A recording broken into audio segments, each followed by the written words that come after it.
நவைசம் வாழ்க, நவைசம் வளர்க. நன்மையே நடக்கும், நன்றியுடன் வாழ்ந்தால் வல்லமையே வளர்ப்போம், வளமாய் வாழ்வோம். ஓம் சாய்ராம் போற்றி, ஓம் முருகா போற்றி. இன்று ஒரு முக்கிய பதிவாகும்.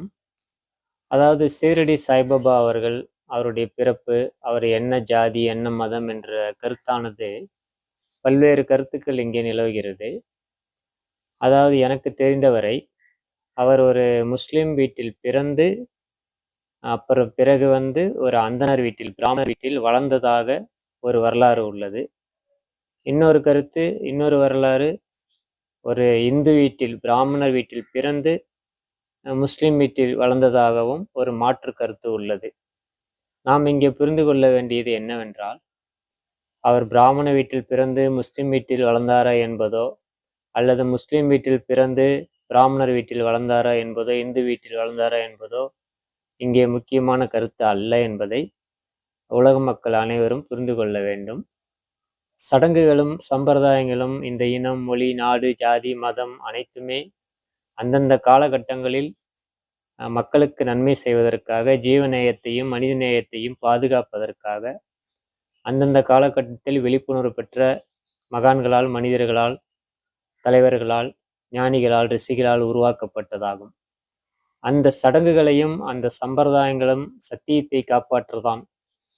அதாவது மனிதநேயம், ஜீவநேயம் என்ற சத்தியத்தை காப்பாற்றுதானே தவிர, அந்த சடங்குகளையும் சம்பிரதாயங்களையும் இனம், மொழி, நாடு, ஜாதி, மதம், அரசியல், ஆன்மீகம், நாத்திகம் என்ற அந்த பிரிவினைகளையும் வைத்துக்கொண்டு நாம் ஒருத்தருக்கு ஒருத்தர் மனிதர்களுக்கிடையே பிளவுகளை ஏற்படுத்தாமல் ஒற்றுமையாக ஜீவநேயத்தோடும் மனிதநேயத்தோடும், அதாவது நமது பகுத்தறிவை சரியாக பயன்படுத்தி நாம் தெளிவாக வாழ வேண்டும் என்பதுதான் எனது கருத்தாகும்.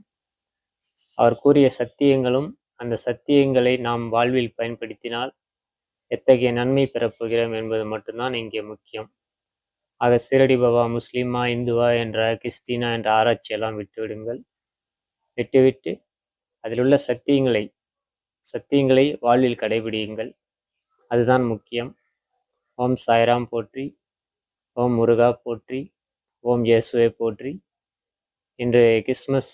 ஆகவே உங்கள் அனைவருக்கும், உலக பொதுமக்கள் அனைவருக்கும் இனிய கிறிஸ்மஸ் வாழ்த்துக்களையும் நான் தெரிவித்துக் கொள்கிறேன்.